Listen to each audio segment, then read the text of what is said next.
Hello प्यारे बच्चों, good morning. कैसे हैं आप लोग? आज आप लोगों का इकोनॉमी का नया चैप्टर शुरू कर रहे हैं, मुद्रास्फीति। ये एग्ज़ाम में बहुत ज़्यादा आता है और बहुत इम्पॉर्टेंट भी है। इसमें कई तरह की स्फीति होती है जिसको आज हम देखेंगे और इसका अर्थव्यवस्था पर क्या प्रभाव पड़ता है या ये क्यों होता है, इसको कैसे कंट्रोल किया जाता है, ये सारी चीज़ें हम देखेंगे। तो इकोनॉमी में आज जो आपका नया चैप्टर है इसकी चलिए शुरुआत करते हैं। मुद्रास्फीति के बारे में आज हम जानेंगे। मुद्रास्फीति कहते किसे हैं, यानी कि मुद्रास्फीति कब होता है, कैसे होता है, क्यों होता है, ये सारी चीज़ें पढ़ेंगे। तो पहले जानते हैं कि मुद्रास्फीति क्या है। यानी कि आपको पता होना चाहिए बच्चों, जब भी जो हमारा अर्थव्यवस्था है इसमें जो वस्तुओं का उत्पादन है बहुत ज़्यादा होने लगता है डिमांड की अपेक्षा, यानी कि जितनी डिमांड है उससे भी कहीं ज़्यादा उत्पादन होने लगता है तो मुद्रास्फीति आती है। क्योंकि वस्तुओं की जो आप देखेंगे कीमतें हैं वो कहीं ना कहीं जब अर्थव्यवस्था में मुद्रा की सप्लाई ज़्यादा हो जाती है, यानी कि जब भी हमारे अर्थव्यवस्था में मुद्रा ज़्यादा हो जाएगी, तरलता ज़्यादा हो जाएगी, और जब मुद्रा ज़्यादा हो जाएगी तो उसकी वैल्यू घटेगी। यानी कि कभी भी कोई भी चीज़ जब वो ज़्यादा हो जाता है तो उसकी वैल्यू कम हो जाती है, और जब उसकी वैल्यू कम हो जाती है तो उसको अर्थव्यवस्था में क्या कहते हैं, यही हमें देखना है। यानी कि जब भी मुद्रा की आपूर्ति मार्केट में ज़्यादा हो जाएगी, वस्तुओं का जो दाम है वो बढ़ जाएगा।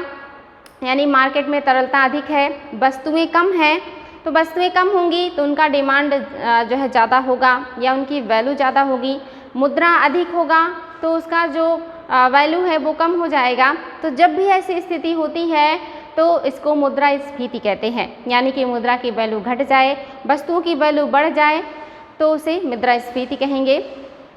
और ये स्फीति क्यों होती है, तो इसके पीछे बहुत सारे रीज़न हैं। जैसे जो गवर्नमेंट है, जब वो जो ब्याज दरें होती हैं, यानी कि अगर मान लीजिए कि किसी को जो मोस्टली आप देखेंगे कि टैक्स जमा करना होता है, जो भी लोग होते हैं वो डायरेक्ट इनडायरेक्ट टैक्स जमा करते हैं। और जो सरकार है जब इन टैक्सेस की जो दर है, जो ब्याज की दरें हैं, इसको बहुत लंबे समय तक बहुत कम रखती है तो लोगों को ज़्यादा से ज़्यादा पैसे अर्न होते हैं। मान लीजिए कोई वेतन के रूप में 50,000 रुपये कमा रहा है और उसको अपने वेतन का सिर्फ 2% जो है कर के रूप में देना पड़ रहा है, तो एक बड़ा अमाउंट उसके पास बच रहा है।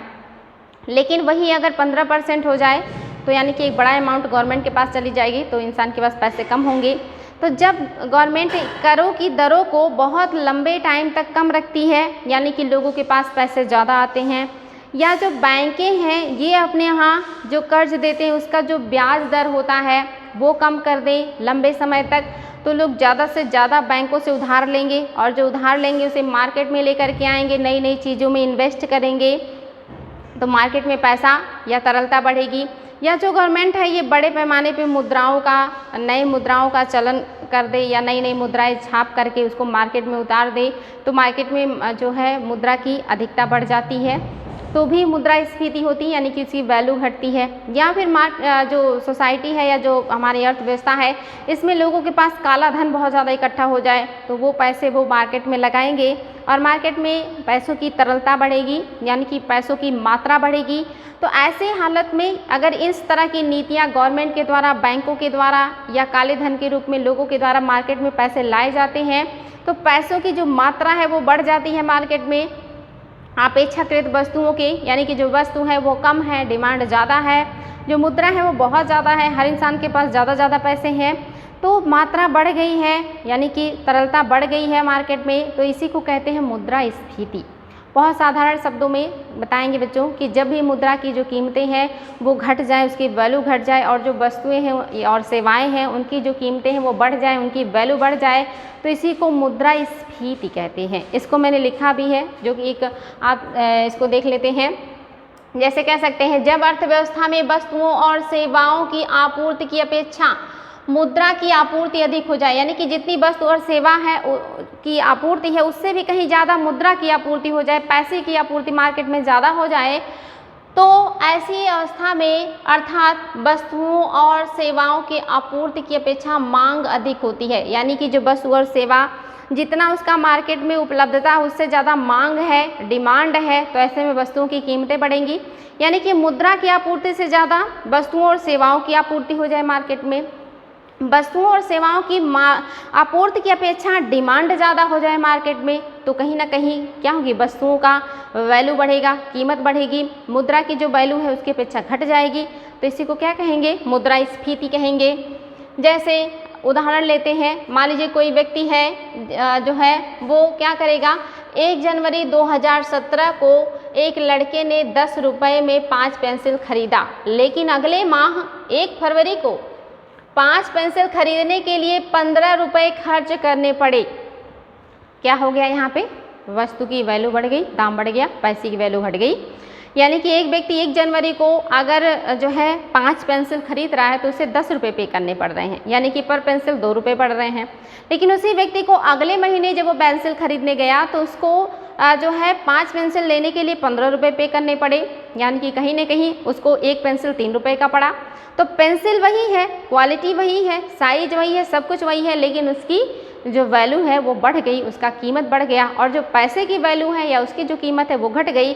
अब उसी वस्तु को प्राप्त करने के लिए हमें 1 रुपये एक्स्ट्रा देना पड़ रहा है। यानी कि अगर हम 10 रुपये मार्केट में लेकर के गए थे पेंसिल लेने, तो हमें सिर्फ 3 ही पेंसिल मिल पाएंगे, या जो है हमें 5 पेंसिल नहीं मिल पाएगा। 5 पेंसिल के लिए हमें और ज़्यादा पैसे पे करने होंगे। तो इसको क्या कहेंगे, मुद्रास्फीति। यानी कि जब भी वस्तुओं का दाम बढ़ जाए और पैसे की वैल्यू घट जाए तो मुद्रास्फीति कहेंगे। बच्चों बहुत आसान है, अब तो आप लोगों को समझ में आ ही गया होगा।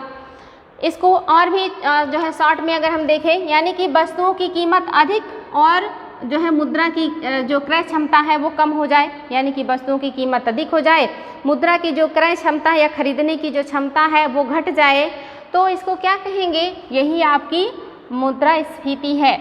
और ऐसे में क्या होता है, जब मांग अधिक हो तो आपूर्ति कम हो, ऐसे ही स्थिति में क्या होता है, वस्तुओं की कीमतें बढ़ जाती हैं। जब मांग ज़्यादा हो, डिमांड ज़्यादा हो, आपूर्ति कम हो तो भी वस्तुओं की वैल्यू बढ़ती है, और ऐसे में मुद्रा की वैल्यू घट जाती है, और ये क्या हो जाएगा, मुद्रास्फीति हो जाएगी। आगे बढ़ेंगे बच्चों, मुद्रास्फीति को कंट्रोल करने के लिए गवर्नमेंट क्या करेगी, मुद्रास्फीति को कंट्रोल करने के लिए या मुद्रा की तरलता को मार्केट में कम करने के लिए गवर्नमेंट कुछ तरीके अपनाएगी, या वो वस्तुएं जो बहुत महंगी हो गई हैं, जिनका क्राइसिस हो गया है मार्केट में, उसकी मात्रा को बढ़ाने के लिए गवर्नमेंट वर्क करेगी। 2 तरीके से मुद्रास्फीति को कंट्रोल किया जा सकता है। पहला तो गवर्नमेंट क्या करे, जो मार्केट में मुद्राएं हैं उसे वापस सोख ले, यानी कि जो ब्याज दरें हैं वो बढ़ा दे, लोगों को उनके वेतन का, उनके इनकम का बहुत कम पैसा उनको मिले, ज़्यादा से ज़्यादा पैसा गवर्नमेंट के पास रह जाए। दूसरा, जो बैंक हैं वो जो अपना ब्याज दर है वो उसको बढ़ा दे। अब ज़्यादा से ज़्यादा जो लोग हैं वो ब्याज मतलब जो है ब्याज महंगा है तो उधारी बहुत कम लेंगे, यानी कि कम पैसे लेंगे, क्योंकि उन्हें उसके बदले में ब्याज ज़्यादा चुकाना है, तो ऐसे भी मार्केट में तरलता घट जाएगी। तीसरा, गवर्नमेंट कोई नई मुद्रा जारी ना करे तो ऐसे में भी क्या होगा, तरलता घटेगी। और जो RBI है वो रेपो रेट और रिवर्स रेपो रेट जो होता है, खास करके रेपो रेट की जो मात्रा है वो बढ़ा दे। इसके अलावा CRR और SLR की जो मात्रा है वो भी बढ़ा दे, तो भी मुद्रा जो है वो बैंकों में चला आएगा, मार्केट में नहीं रहेगा, तरलता जो है पैसे की घटेगी तो उसकी वैल्यू बढ़ेगी। तीसरा, जो लोगों के पास काला धन है इसको जो है किसी तरह से ख़त्म कर दिया जाए तो भी मार्केट से जो तरलता है वो घट जाएगी पैसे की, तो भी मुद्रास्फीति कम होगा। या फिर वस्तुओं का डिमांड ज़्यादा है, सप्लाई कम है, यानी कि लोगों को चाहिए ज़्यादा, मिल रहा है कम, तो लोग ज़्यादा से ज़्यादा कीमत में उसको खरीदने का प्रयास करेंगे। ऐसे में उन वस्तुओं की मात्रा मार्केट में बढ़ा दी जाए, चाहे वो उत्पादित करके या विदेशों से आयात करके। अगर वस्तुओं की मात्रा मार्केट में ज़्यादा हो जाएगी तो उसकी जो डिमांड है वो धीरे धीरे घट जाएगी और फिर जो है कीमतें सामान्य हो जाएंगी। तो ऐसे भी मुद्रास्फीति को कंट्रोल किया जा सकता है। तो ये दोनों तरीके हैं जिसको गवर्नमेंट अपनाती है अपनी अर्थव्यवस्था में या अपनी मौद्रिक नीति में, राजकोषीय नीति में। जो मार्केट में आप देखेंगे मुद्रा की तरलता को कम करने के लिए, यानी कि उसकी मात्रा को कम करने के लिए बैंकों के द्वारा, अपने द्वारा, और दूसरा वस्तुओं का सप्लाई बढ़ा करके भी मुद्रास्फीति को कंट्रोल करने का प्रयास किया जाता है। काला धन समाप्त करके भी मुद्रास्फीति को कुछ हद तक कंट्रोल किया जा सकता है। तो ये सारी चीज़ें गवर्नमेंट करती है मुद्रास्फीति को कम करने के लिए। और उसके लिए गवर्नमेंट कौन सी योजना लाती है, कौन सा नीति अपनाती है, तो मुद्रा अपस्फीति या मुद्रा विस्फीति।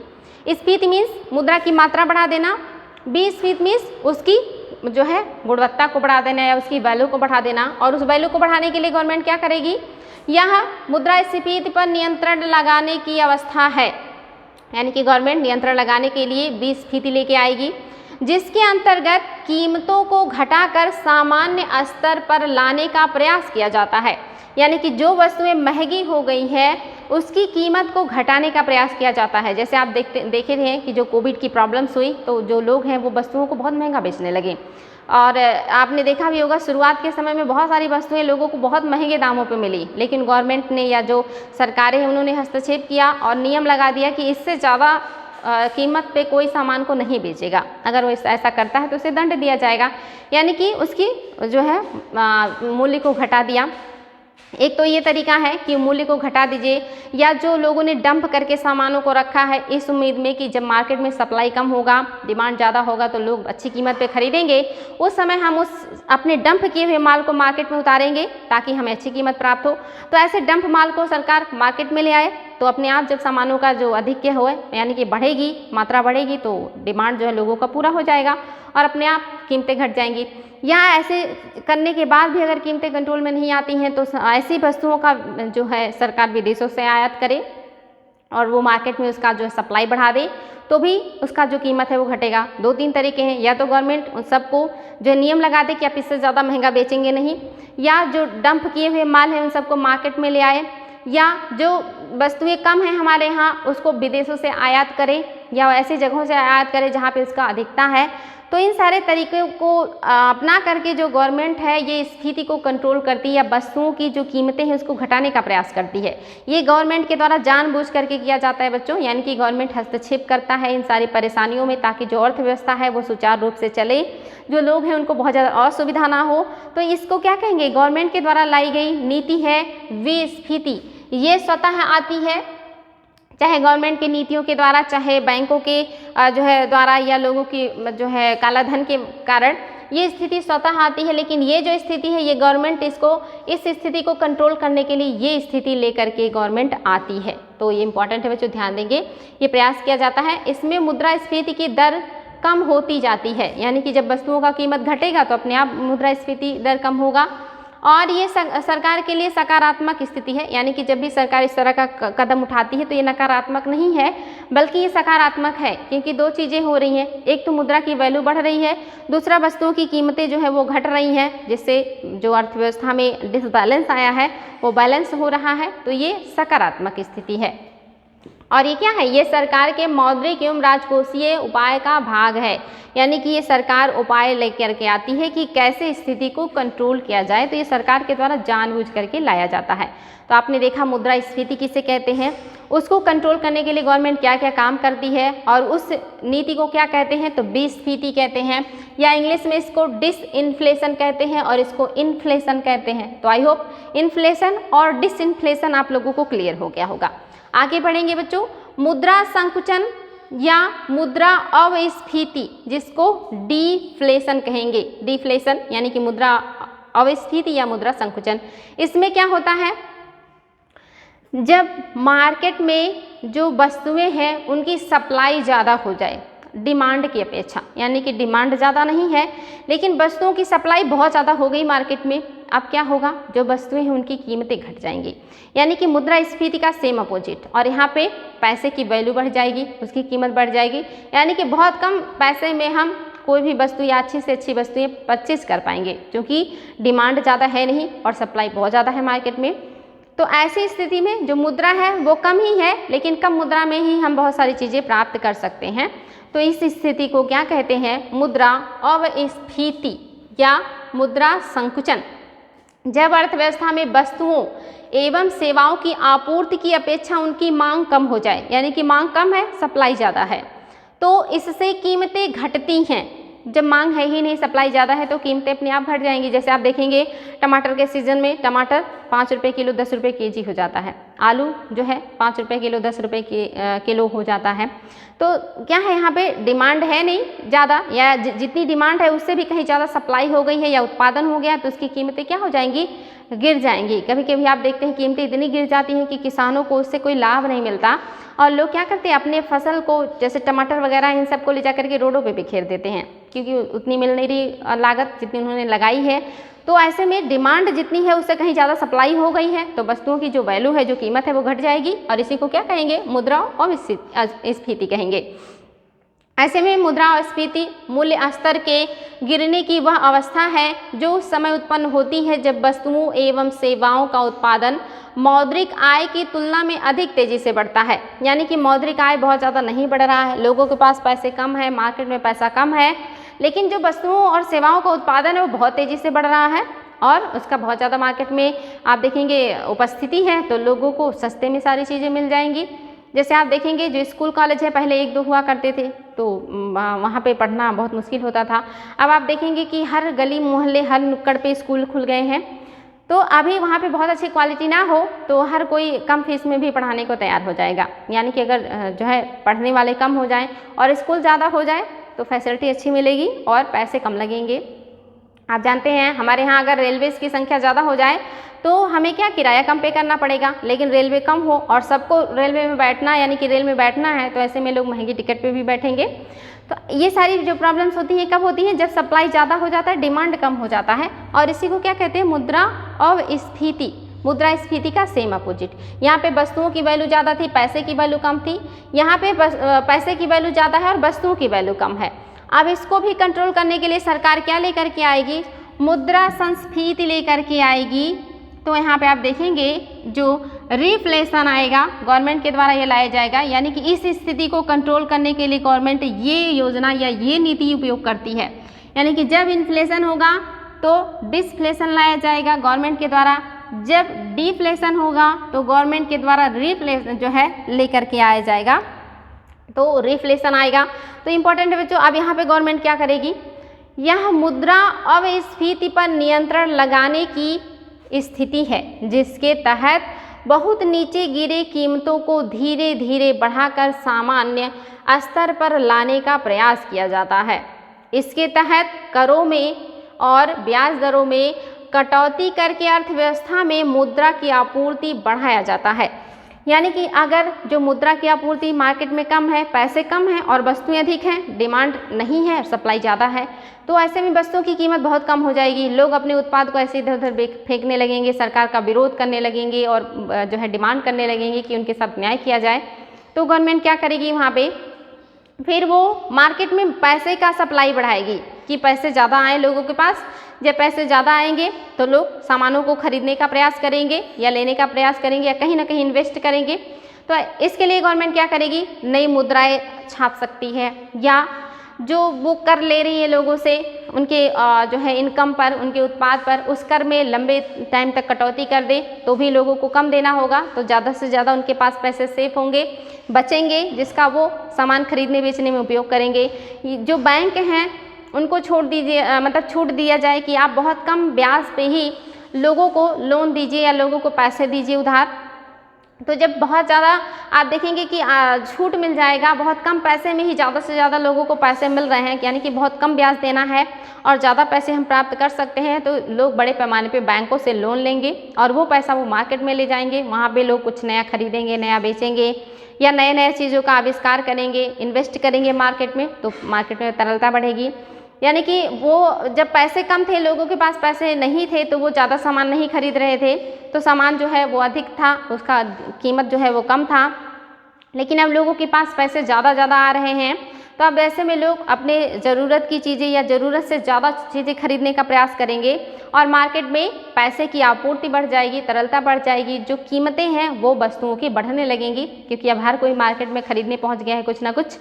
तो ऐसे जो है नियम कानून या ऐसी नीतियाँ गवर्नमेंट लेकर के आती है जब भी मुद्रा संकुचन होता है, यानी कि मुद्रा कम हो जाता है मार्केट में, तो मुद्रा की जो संकुचन की स्थिति है उसको विस्तारित करने के लिए, उसको बढ़ाने के लिए गवर्नमेंट इस तरह का काम करती है। या तो नई मुद्रा जारी करेगी या तो जो कर है वो जो लेती है लोगों से वो उसमें कटौती करेगी, जो बैंक का ब्याज दर है उसको घटा देगी।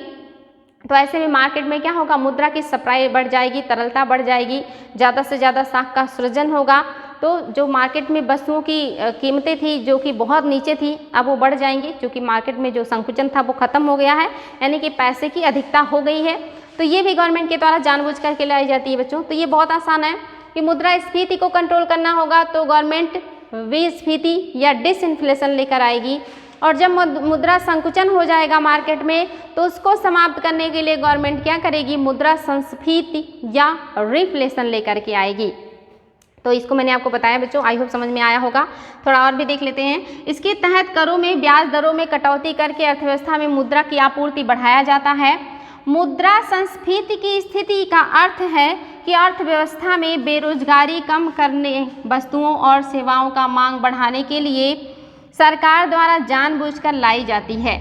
आर्थिक गतिविधियां और समृद्धि बढ़ाना इनका मेन जो है एम होता है, यानी कि वो चाहते हैं ज़्यादा से ज़्यादा जो पैसे हैं वो मार्केट में आए ताकि आर्थिक गतिविधियां बढ़े। आर्थिक गतिविधियां बढ़ेंगी तो जो बेरोजगारी है वो कम होगा, यानी कि लोगों के लिए रोजगार सृजन होगा, आर्थिक समृद्धि होगी, विकास होगा। तो ये सारी चीज़ों को ध्यान में रखते हुए जो गवर्नमेंट है वो मुद्रा संस्फीति या रिफ्लेशन लेकर के आती है। तो ये दो जो है ये गवर्नमेंट के द्वारा जानबूझकर लाई जाती हैं, एक मुद्रा संस्फीति या रिफ्लेशन और एक मुद्रा अविस्फीति या अपस्फीति डिसइन्फ्लेशन। ये दो गवर्नमेंट खुद लाती है और ये दो स्थितियाँ अर्थव्यवस्था में खुद से आती रहती हैं, एक इन्फ्लेशन और डिफ्लेशन। तो इंपॉर्टेंट है बच्चों, आई होप समझ में आ गया होगा आपको कि इन्फ्लेशन क्या है, डिसइन्फ्लेशन क्या है, डी इन्फ्लेशन क्या है और रिफ्लेशन क्या है। वेरी वेरी इंपॉर्टेंट है, बच्चों को कन्फ्यूजन होता है, बट आज के बाद आप लोगों को बिल्कुल भी कन्फ्यूजन नहीं होना चाहिए। आगे है निस्पंदन या मंदीगत मुद्रास्फीति, यानी कि निस्पंदन या मुद्रा जो है मंदीगत मुद्रास्फीति क्या है, इसको इंग्लिश में कहते हैं स्टैगफ्लेशन। एग्जाम में आता है कि स्टैगफ्लेशन किसे कहते हैं, तो वहाँ पे ऑप्शन में दे दिया जाएगा जब मार्केट में मुद्रा की आपूर्ति ज़्यादा हो, या मार्केट में जब मुद्रा की आपूर्ति कम हो, या मार्केट में बेरोजगारी और मुद्रास्फीति दोनों साथ साथ हो, या मार्केट में जो मुद्रास्फीति है और जो मांग है वो दोनों साथ साथ हो। तो वहाँ पे आपको ऑप्शन चूज़ करना होगा कि डी जो है स्टैगफ्लेशन किसे कहते हैं, यानी कि जब मुद्रास्फीति भी हो और बेरोजगारी दोनों साथ साथ हो। ये स्थिति काफ़ी खतरनाक होती है, इसको कंट्रोल करना गवर्नमेंट के लिए काफ़ी मुश्किल होता है, क्योंकि आपको पता है कि जब मुद्रा इन्फ्लेशन होगा, यानी कि जो मुद्रा की मतलब जो है डिमांड या जो सप्लाई है वो मार्केट में ज़्यादा हो जाएगा, तो इसको कहते हैं इन्फ्लेशन। और अगर इन्फ्लेशन को गवर्नमेंट कंट्रोल करती है तो मार्केट से इसको पैसा खींचना होगा, और अगर वो मार्केट से पैसे खींच लेगी तो निवेश के लिए लोगों के पास पैसे नहीं रहेंगे, और अगर निवेश नहीं होगा तो रोजगार का सृजन नहीं होगा, तो बड़े पैमाने पे लोग बेरोजगार हो जाएंगे। और अगर गवर्नमेंट बेरोजगारी दूर करना चाहती है और बड़े पैमाने पे मार्केट में पैसे को जो है सप्लाई करती है, पैसे को उतारती है, तो ऐसे में मुद्रा इन्फ्लेशन आ जाता है। तो जब ये दोनों स्थिति साथ साथ बनी रही, बेरोजगारी भी और मुद्रास्फीति भी, ऐसे में गवर्नमेंट को कंट्रोल करना काफ़ी मुश्किल होता है। इसी को कहते हैं स्टैगफ्लेशन। तो इम्पॉर्टेंट है बच्चों, ये वर्ड बहुत इंपॉर्टेंट है, इसको भी देख लेते हैं। जब अर्थव्यवस्था में मंदी एवं स्फीति दोनों साथ साथ दिखाई दे, अर्थात बेरोजगारी और मुद्रास्फीति दोनों साथ साथ रहे, तो उसे निस्पंदन या जो है की स्थिति कहते हैं। और यह मुद्रास्फीति की दर, ऊंची आर्थिक समृद्धि और नीची बेरोजगारी यहाँ पे दिया है, यानी कि कह रहा है कि जब बेरोजगारी दूर करने के लिए यहाँ से देखते हैं, निस्पंदन की स्थिति में मुद्रास्फीति की दर ऊंची और आर्थिक समृद्धि की दर नीची, यानी कि इसमें क्या होगा, मुद्रास्फीति ज़्यादा हो जाएगा, यानी कि मार्केट में पैसे ज़्यादा हैं लेकिन आर्थिक समृद्धि नहीं हो रही है, और ऐसे में और क्या होगा, बेरोजगारी स्थिर रूप से ऊंची बनी रहेगी, क्योंकि आर्थिक समृद्धि नहीं होगा, विकास नहीं होगा तो रोजगार नहीं होगा, रोजगार नहीं होगा तो लोग बेरोजगार हो जाएंगे। ऐसी स्थिति अगर बनी रहे तो इसको क्या कहेंगे, स्टैगफ्लेशन करेंगे। और इसको नियंत्रण करना काफ़ी मुश्किल होता है, क्योंकि बेरोजगारी दूर करने के लिए मांग में वृद्धि करने हेतु विस्तारवादी मौद्रिक नीति जो है किए जाते हैं, यानी कि जब भी बेरोजगारी बढ़ती है मार्केट में या अर्थव्यवस्था में, तो वहाँ पे क्या करती है गवर्नमेंट, मुद्रा की सप्लाई ज़्यादा करती है ताकि ज़्यादा से ज़्यादा लोग पैसे पाएँ और उसको कहीं ना कहीं इन्वेस्ट करें, नई नई फैक्ट्री, नए नए उद्योग धंधे लगाए, नई नई चीज़ों में जब वो लगाएंगे तो रोजगार का सृजन होगा, बेरोजगारी खत्म होगी। लेकिन ऐसे में क्या होगा, अगर सरकार बेरोजगारी खत्म करने का प्रयास कर रही है तो मुद्रास्फीति बढ़ रही है, यानी कि मुद्रा की वैल्यू घट रही है। लेकिन अगर गवर्नमेंट मुद्रास्फीति को कंट्रोल करने जा रही है, यानी कि मुद्रास्फीति को या मुद्रा की सप्लाई को कम कर दे रही है, तो फिर लोगों की रोजगार छिन जाएंगे, बेरोजगारी बढ़ जाएगी। तो अगर गवर्नमेंट रोजगार सृजन करना चाहती है तो उसे जो है मुद्रास्फीति बर्दाश्त करना होगा, और अगर गवर्नमेंट मुद्रास्फीति को कंट्रोल करना चाहती है तो उसे बेरोजगारी बर्दाश्त करना होगा। ये दोनों स्थिति अर्थव्यवस्था के लिए ठीक नहीं है, यानी कि अगर मुद्रास्फीति लंबे समय तक बनी रहे तो वो बढ़ते बढ़ते खतरनाक रूप लेगा, और अगर ज़्यादा दिनों तक बेरोजगारी बनी रही तो भी स्थिति धीरे धीरे करके खराब हो जाएगी। तो ये जो स्थिति है काफ़ी विकट स्थिति है। इसमें अगर गवर्नमेंट स्फीति को कंट्रोल करती है तो बेरोजगारी बढ़ेगी, बेरोजगारी को सही करने का प्रयास करती है तो स्फीति बढ़ेगी, और ये दोनों स्थिति जब साथ साथ बनी रहती हैं तो इसी को क्या कहते हैं बच्चों? स्टैगफ्लेशन कहते हैं। स्टैगफ्लेशन वेरी वेरी इंपॉर्टेंट, इसको आप लोगों को अब याद हो जाना चाहिए। आगे एक और स्थिति आती है स्क्यूफ्लेशन। स्क्यूफ्लेशन क्या है? यहाँ पे स्फीति और संकुचन दोनों साथ साथ बना है, यानी कि यहाँ पे भी एक विकट स्थिति है कि मुद्रा, कहीं पे मुद्रा की सप्लाई बहुत ज़्यादा है और कहीं पे मुद्रा का सप्लाई कम है, यानी कि कहीं पे वस्तुओं की कीमतें बहुत ज़्यादा हैं और कहीं देश में वस्तुओं की कीमतें बहुत कम है, यानी कि देश में या अर्थव्यवस्था में दोनों स्थिति जब व्याप्त हो, जो वस्तुएं हैं उनकी जो सप्लाई है बहुत ज़्यादा है तो कीमतें कम होगी, और कहीं पे सप्लाई कम है तो कीमतें ज़्यादा होंगी। तो ऐसी स्थिति को कहते हैं स्क्यूफ्लेशन, यानी कि जब स्फीति भी हो और संकुचन भी हो तो इसको क्या कहेंगे? जो है स्क्यूफ्लेशन। तो ध्यान देंगे, स्क्यूफ्लेशन में मुद्रा संकुचन और मुद्रा स्फीति दोनों साथ साथ होगा। स्टैगफ्लेशन में बेरोजगारी और मुद्रा स्फीति दोनों होगी। लगभग मैच करता है, तो आप लोग बिल्कुल भी कंफ्यूज नहीं होंगे। जब मुद्रा स्फीति और बेरोजगारी दोनों साथ साथ पाई जाए अर्थव्यवस्था में तो वो हो जाएगा स्टैगफ्लेशन, और जब मुद्रा स्फीति और मुद्रा संकुचन दोनों साथ साथ पाई जाए अर्थव्यवस्था में तो उसको कहेंगे स्क्यूफ्लेशन। बहुत आसान है बच्चों, ध्यान देंगे तो बहुत आसानी से याद हो जाएगा। चलिए आगे बढ़ते हैं। कुछ और भी बहुत इंपॉर्टेंट चीज़ें हैं जिनको हमें देखना है आज। मुद्रा स्फीति के प्रकार, कितने प्रकार की मुद्रा स्फीति होती है और उसको हम कैसे स्टडी करते हैं, अध्ययन करते हैं, चलिए देखते हैं। गया था बच्चों, इसको पहले डिस्कस कर लेते हैं फिर आगे बढ़ेंगे। ये है फिलिप वक्र। फिलिप वक्र क्या है? जैसे आपने देखा था अर्थव्यवस्था में, इसके पहले हमने गिनी गुणांक देखा था, वहाँ पे हमने लॉरेंज वक्र देखा था, ऐसे ही फिलिप वक्र है। आपने लॉरेंज वक्र में क्या देखा था? जो 45 डिग्री रेखा है उसका झुकाव अगर 0 डिग्री की तरफ होगा तो वहाँ पे जो हमारा देश है या जो अर्थव्यवस्था है वहाँ पे जो मुद्राएं हैं उन लोगों के पास समान होंगी। लेकिन अगर वो फिलिप वक्र से 45 डिग्री जो रेखा है वो दूर जाती है तो यानी कि लोगों के पास जो आय की विषमता है वो बढ़ रही है। कुछ ऐसे ही आप देखेंगे यहाँ पे जो फिलिप साहब हैं इन्होंने क्या कहा है कि ये जो स्टैगफ्लेशन की स्थिति है उसी को इन्होंने यहाँ पर डिफाइन किया है कि इसमें इन्होंने कहा कि मुद्रास्फीति की दर तथा बेरोजगारी के बीच व्युत्क्रमानुपाती संबंध होता है, यानी कि दोनों एक दूसरे के अपोजिट हैं। अगर एक को घटाएंगे तो दूसरा बढ़ेगा और दूसरे को घटाएंगे तो पहला बढ़ेगा। यानी कि इन्होंने यहाँ पे कहा है कि अगर मुद्रास्फीति को कंट्रोल करेंगे तो बेरोजगारी बढ़ेगा और बेरोजगारी को कंट्रोल करेंगे तो मुद्रास्फीति बढ़ेगा। ऐसे में सरकार को जो है मुद्रास्फीति को बर्दाश्त करना पड़ता है ताकि जो अर्थव्यवस्था में बेरोजगारी है वो कम हो। तो ये स्थिति अगर ज़्यादा दिनों तक बनी रहती है तो भी गवर्नमेंट के लिए प्रॉब्लम हो जाती है, क्योंकि जो स्फीति है वो आगे चल करके दौड़ती कूदती या अति मुद्रास्फीति का रूप ले सकती है।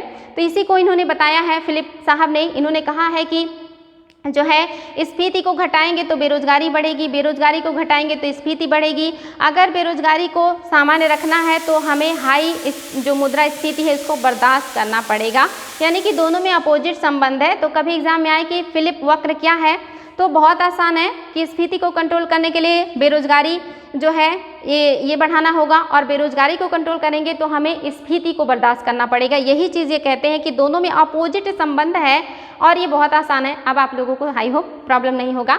तो चलिए आगे बढ़ेंगे बच्चों। मुद्रास्फीति के प्रकार, कितने प्रकार हैं मुद्रास्फीति के और उसको किस आधार पे बांटा गया है हम उसे देखेंगे।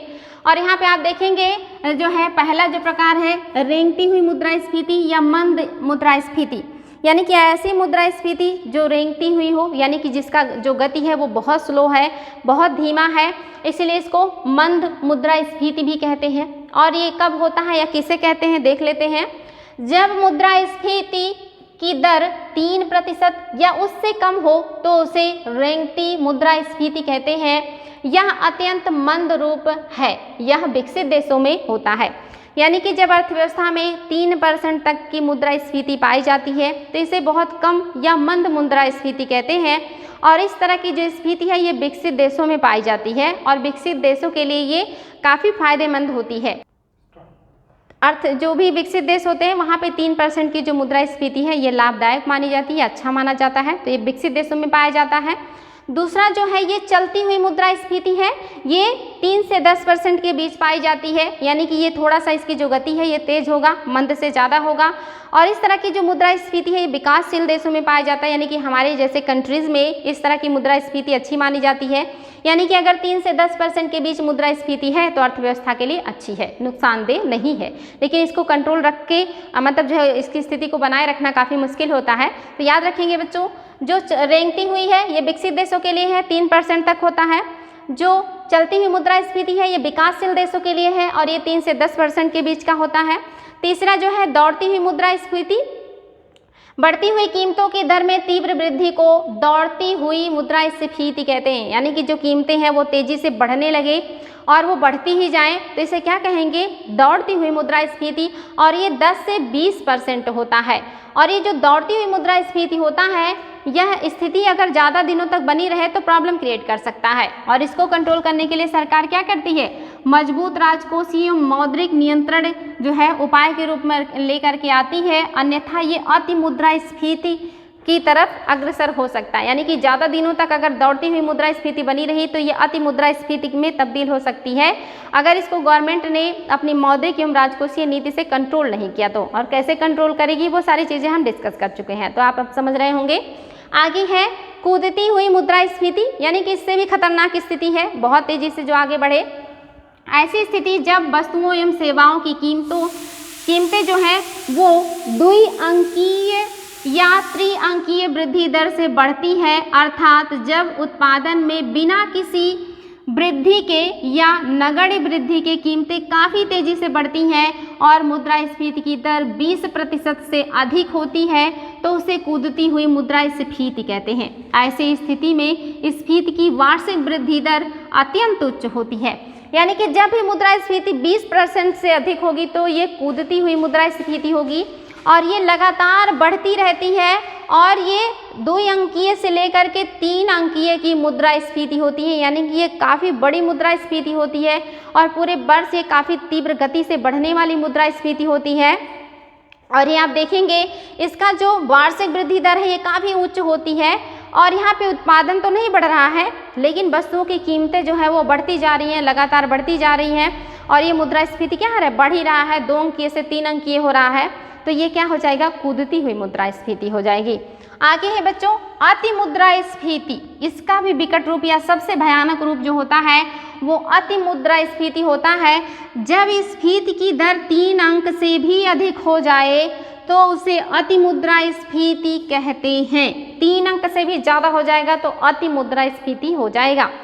इस स्थिति में स्थिर आय वाली सभी परिसंपत्तियां, जो परिसंपत्तियां स्थिर रहती है जिसमें कोई परिवर्तन नहीं होता है, ऐसी परिसंपत्तियां जो हैं जैसे वेतन जो है वो जल्दी बढ़ता नहीं है, बचत जो आपने बचत अपना स्टोर करके रखा है वो तो बढ़ने वाला नहीं है, इसके अलावा गिरवी, यानी कि अगर कोई सामान आपको कहीं पे गिरवी आपने रखा है तो वो भी नहीं बढ़ने वाला है, बीमा पॉलिसी, इसके अलावा बॉन्ड आदि ऐसी वस्तुएं जो आपकी स्थिर है, जो बढ़ नहीं सकती, जो घट नहीं सकती, ये सब की क्या वैल्यू घट जाती है, इन सब की कीमतें घट जाती हैं और ऐसी स्थिति बहुत ही खराब होती है, यानी कि वास्तविक मूल्य इन सब का घट जाता है।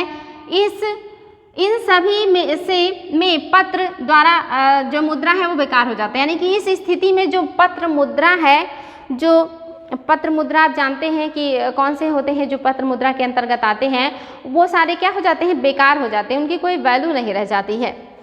1920 के दशक में जर्मनी में, आप जानते हैं जो 1920 का दशक है, यानी कि जो जर्मनी में जब हिटलर का शासन था और उस दरमियान जो है जर्मनी में वस्तुएं बहुत महंगी हो गई थी, यानी कि वहाँ पे हिटलर ने सैनिकों को या बड़ी मात्रा में सैनिक रखने के लिए, हथियार बनाने के लिए बहुत बड़ी मात्रा में उन्होंने मुद्रा की छपाई कर दी थी और इसकी वजह से मार्केट में बहुत ज़्यादा पैसा आ गया था और उस समय वहाँ पे अति मुद्रास्फीति आ गई थी। वहाँ पे ऐसा माना जाता है कि एक ब्रेड खरीदने के लिए लोगों को ठेले भर भर करके जो है पैसे लेकर के जाने पड़ते थे और उसके बदले में उन्हें एक ब्रेड मिलता था और महीने का वेतन लेने के लिए उन्हें बहुत सारे ठेले लेकर के जाने पड़ते थे और महीने का अपना लोग वेतन लेकर के घर आते थे। इतना ज़्यादा मुद्रास्फीति जर्मनी में हो गया था 20 के दशक में।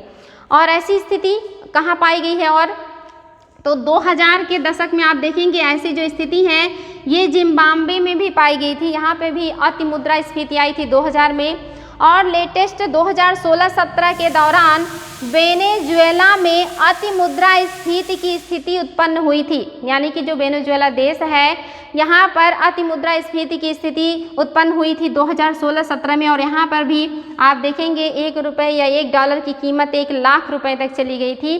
तो यहाँ पे कितनी भयानक स्थिति रही होगी कि $1 के लिए 1 लाख रुपए पे करने पड़ रहे थे वेनेजुएला वालों को।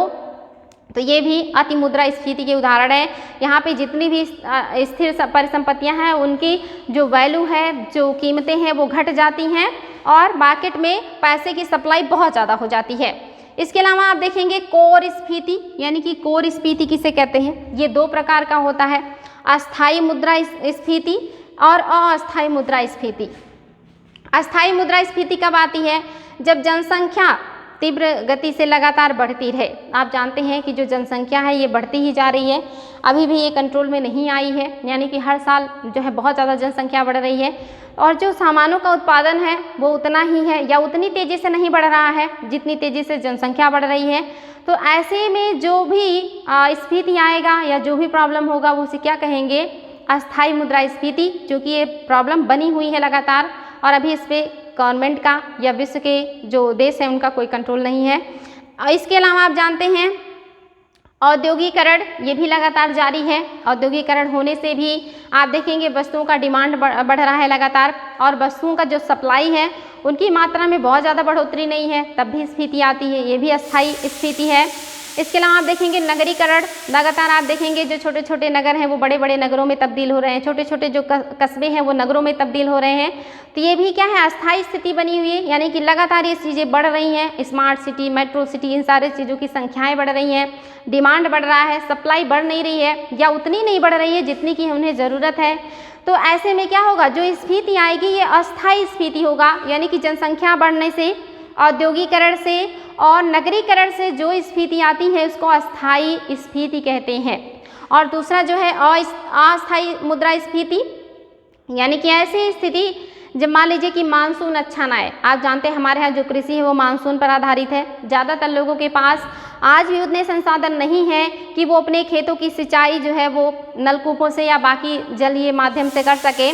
तो वो क्या करते हैं, मानसून के ऊपर निर्भर रहते हैं और अगर मानसून सही टाइम से या सही मात्रा में नहीं आता तो उनके फसल खराब हो जाते हैं। यानी कि किसी वर्ष फसल बहुत अच्छा होता है और किसी वर्ष जो फसल है वो अच्छा नहीं होता है। तो इसको क्या कहेंगे, अस्थायी मुद्रास्फीति। यानी कि मुद्रा की जो आप देखेंगे है लेकिन उसमें जो सामान है, जो वस्तुएं हैं उनकी सप्लाई घट गई है, तो ये भी हो जाएगा। इसके अलावा आप देखेंगे किसी साल सूखा और किसी साल बाढ़, कभी जो है चक्रवात आ जाते हैं तो कभी सुनामी। तो इस तरह जो प्रॉब्लम्स हैं ये अस्थायी मुद्रास्फीति लेकर के आती हैं। ये अस्थायी तो नहीं होती लेकिन जो है अक्सर घटती रहती हैं, तो ये अस्थायी मुद्रास्फीति है। इसमें आप देखेंगे कोर स्फीति में किसे रखती है गवर्नमेंट, तो गैर खाद्य और विनिर्मित वस्तुओं को जो सरकार है वो कोर मुद्रास्फीति में या कोर स्फीति में रखती है। यानी कि वो चीज़ें जो हम खाते नहीं हैं और वो विनिर्मित होती हैं। मैंने आपको बताया था पहले ही कि निर्माण और विनिर्माण में अंतर होता है। जो चीज़ें फैक्ट्री में बनती हैं, जो उत्पाद एक बार बन जाने के बाद उसको फिर वापस उस रूप में ना प्राप्त कर सके तो इसे हम क्या कहेंगे, यानी कि पहले की जो स्थिति है उसको में परिवर्तन कर दिया जाए और वापस पहले की स्थिति में अगर कोई चीज़ नहीं आती है तो उसे विनिर्माण कहते हैं या विनिर्मित वस्तुएं कहते हैं। और यहाँ पे जो चीज़ें खाने वाली नहीं हैं और विनिर्मित हैं ऐसी ही वस्तुओं को कोर इन्फ्लेशन में या कोर स्फीति में रखा जाता है। ध्यान रखेंगे बच्चों, ये गैर खाद्य विनिर्मित वस्तुएं हैं जो कोर स्फीति में रखी जाती हैं।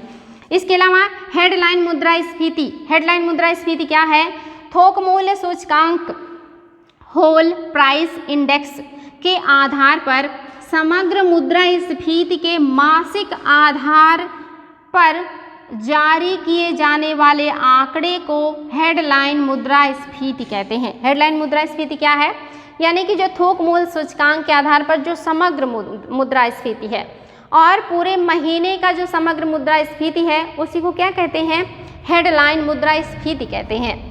और इसमें खाद्य पदार्थों एवं ईंधन सहित सभी वस्तुओं को शामिल किया जाता है।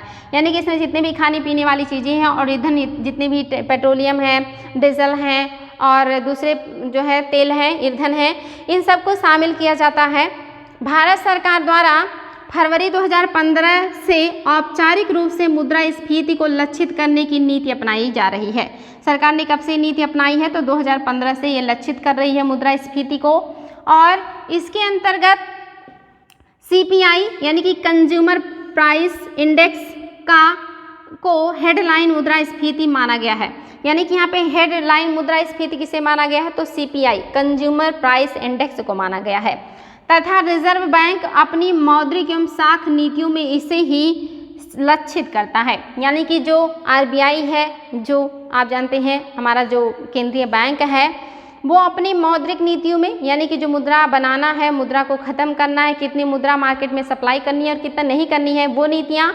इसके अलावा साख सृजन यानी कि CRR, SLR, ये सारे जो चीज़ों को रख करके पैसे देती है, इसको कहते हैं साख सृजन। इन सारी नीतियों को भी क्या करती है? हेडलाइन मुद्रास्फीति के तहत या CPI के तहत ही गवर्नमेंट जो RBI है वो बनाती है या जारी करती है। तो इसको क्या कहेंगे? हेडलाइन मुद्रास्फीति। आगे है बच्चों आयातित मुद्रास्फीति, वो मुद्रास्फीति जो आयात से हो। जैसे आप जानते हैं कि कभी कभी हमें जो वस्तुएं हैं वो विदेशों से मंगाने पड़ते हैं, या आज भी हम बहुत सारी वस्तुएं विदेशों से मंगाते हैं। वो वस्तुएं चूँकि हम विदेश से मंगाते हैं तो वहाँ से वहाँ खरीदने में, फिर लेके आने में, फिर हमारे देश में जगह जगह उसको पहुँचाने में बहुत ज़्यादा लागत लगता है, और लागत लगने की वजह से वस्तुएं महंगी हो जाती हैं, और जब वस्तुएं महंगी हो जाती हैं मुद्रा की वैल्यू घट जाती है उसके सामने, तो मुद्रास्फीति कहेंगे। तो ऐसी वस्तुएं जो विदेशों से आयात करके देश में बेची जाती हैं और उनकी कीमतें ज़्यादा होती हैं, तो उनकी वजह से जो स्फीति आती है उसको आयातित मुद्रास्फीति कहते हैं। जैसे पेट्रोलियम वगैरह हम आयात करते हैं और उनकी कीमतें आजकल देख रहे हैं आप बढ़ रहे हैं, जो पेट्रोल डीजल है वो काफ़ी महंगे हो रहे हैं, जिसकी वजह से ऑटो का किराया और सारे जो किराए हैं वो महंगे हो रहे हैं। तो ये जो स्फीति आई है, यानी कि जब 1 किलोमीटर जाने के लिए पहले आपको 5 रुपये देने पड़ते थे, अब 10 रुपये देने पड़ रहे हैं। दूरी उतनी है लेकिन पैसा ज़्यादा लग रहा है। तो ये जो स्फीति आई है ये क्या है? आयातित मुद्रास्फीति है, जो खास करके तेल का हम आपको एग्जाम्पल दे रहे हैं। ऐसे बहुत सारे एग्जाम्पल हैं जो विदेशों से हम सामान को आयात करते हैं और अपने देश में जगह जगह बेचते हैं, और उसमें ज़्यादा लागत लगती है जिसकी वजह से वो महंगा हो जाता है, पैसे की वैल्यू कम हो जाती है, वस्तु की जो वैल्यू है वो बढ़ जाती है। तो इस तरह की जो स्फीति आती है वो आयातित मुद्रास्फीति लेकर के आती है, या उसको आयातित मुद्रास्फीति कहते हैं। छिपी हुई मुद्रास्फीति यानी कि ऐसी मुद्रास्फीति जो छिपी हुई है, जो हमें दिखाई नहीं देती, यानी कि कहीं ना कहीं वहाँ पे जो वस्तु है वो जो है महंगा पड़ रहा है, पैसे जो है उसके लिए हमें ज़्यादा पे करने पड़ रहे हैं, इसको छिपी हुई मुद्रास्फीति कहेंगे। जैसे एक छोटा सा एग्जाम्पल ले लेते हैं। अगर आप लोगों ने बचपन में पार्ले जी बिस्किट खाया होगा तो आपको उस समय जो पार्ले जी बिस्किट मिलता था उसका जो पैकेट होता था वो बड़ा होता था, उसकी जो बिस्किट होती थी उसमें क्वालिटी होता था, वो काफ़ी टेस्टी होता था, हेल्दी होता था। लेकिन वर्तमान में उसके दाम में बहुत ज़्यादा बढ़ोतरी नहीं हुई, या आज भी उतने में ही मिलता है। लेकिन आज क्या है, उसकी साइज़ जो है वो छोटी हो गई है, उसका जो वज़न है वो कम हो गया है, उसमें जो बिस्किट की संख्या है वो कम हो गई है, उसमें जो क्वालिटी है वो घटा दी गई है। यानी कि आज भी हम उतना ही रुपया दे रहे हैं, कीमत तो नहीं बढ़ी है, जितने में तब हम लेते थे उतने में आज भी हम ले रहे हैं, लेकिन उसका वज़न, उसकी क्वांटिटी, उसकी क्वालिटी, ये सारी चीज़ें घट गई। यानी कि कभी हम 5 रुपये में एक जो है बढ़िया वस्तु प्राप्त कर लेते थे, लेकिन आज भी हम 5 रुपये में वही वस्तु तो प्राप्त कर रहे हैं, लेकिन उसमें क्वालिटी नहीं है। तो वो क्या है, वो छिपी हुई मुद्रास्फीति है। यानी कि आज हम मतलब घटिया क्वालिटी के सामान लेने के लिए भी जो है 5 रुपये पे कर रहे हैं, और कभी हमें 5 रुपये में या 4 रुपये में बहुत अच्छी क्वालिटी का, जिसका वेट भी ज़्यादा होता था, जिसकी संख्या भी ज़्यादा होती थी, जिसका क्वांटिटी या जिसके साइज़ बड़े होते थे और उसमें क्वालिटी भी अच्छी होती थी। ऐसे ही आप देखेंगे ज़्यादातर सामानों के साथ है, अगर उनकी कीमतें नहीं बढ़ी हैं तो उनकी जो क्वांटिटी है वो घटा दी गई है, उनका जो क्वालिटी है वो घटा दिया गया है, उनका जो वेट है वो घटा दिया गया है। तो ऐसी जो स्फीति होती है इसको छिपी हुई मुद्रास्फीति कहते हैं। तो आई होप बच्चों बहुत आसान है, आप लोगों के दैनिक जीवन से संबंधित है, आप डेली उसे फील करते हो, ऑटो का किराया डेली देते हो, बिस्किट नमकीन डेली खाते हो, तो ये सारी चीज़ें आप फील करो कि उसमें कौन सी स्फीति छिपी हुई है। यानी कि अगर इस तरह की घटनाएं आपके साथ घट रही हैं तो आप सोच सकते हो कि हमारे साथ या कौन सी स्थिति से हम गुजर रहे हैं, या अर्थव्यवस्था में कौन सी स्थिति आई है। ये अब आप लोग आई हो बहुत आसानी से आकलन कर लेंगे, आप लोगों को बिल्कुल मुश्किल नहीं लगेगा। तो ये हो गया बच्चों छिपी हुई मुद्रास्फीति। इसके अलावा संरचनात्मक मुद्रास्फीति, ये मुद्रास्फीति क्या है, यानी कि हमेशा मुद्रास्फीति डिमांड और सप्लाई की ही वजह से नहीं आती। ऐसा नहीं है कि डिमांड ज़्यादा है सप्लाई कम है तो मुद्रास्फीति आ गई, या जो है डिमांड बहुत ज़्यादा है सप्लाई कम है तो मुद्रास्फीति आ गई। चाहे जिस तरह की मुद्रास्फीति आए, कभी कभी गवर्नमेंट की पॉलिसी की वजह से भी मुद्रास्फीति आ जाती है। जैसे जो गवर्नमेंट है वो बहुत सारी योजनाएं लेकर के आए और लोगों को बड़े पैमाने पे रोजगार दे, पैसे जो मार्केट में बढ़े तो भी मुद्रास्फीति आएगी। या जो गवर्नमेंट है बहुत ज़्यादा जो कर की दर है उसमें कटौती कर दे, लंबे समय तक लोगों के पास ज़्यादा पैसे रह जाएं तो भी मुद्रास्फीति होगी। या जो बैंक हैं वो बहुत कम ब्याज दरों पे लोगों को लोन देना शुरू कर दे और लंबे समय तक ये बना रहे तो भी मुद्रास्फीति होगी। यानी कि हमेशा डिमांड और सप्लाई ही मुद्रास्फीति के लिए जिम्मेदार नहीं होता, बल्कि गवर्नमेंट की नीतियाँ भी इसके लिए जिम्मेदार होती हैं।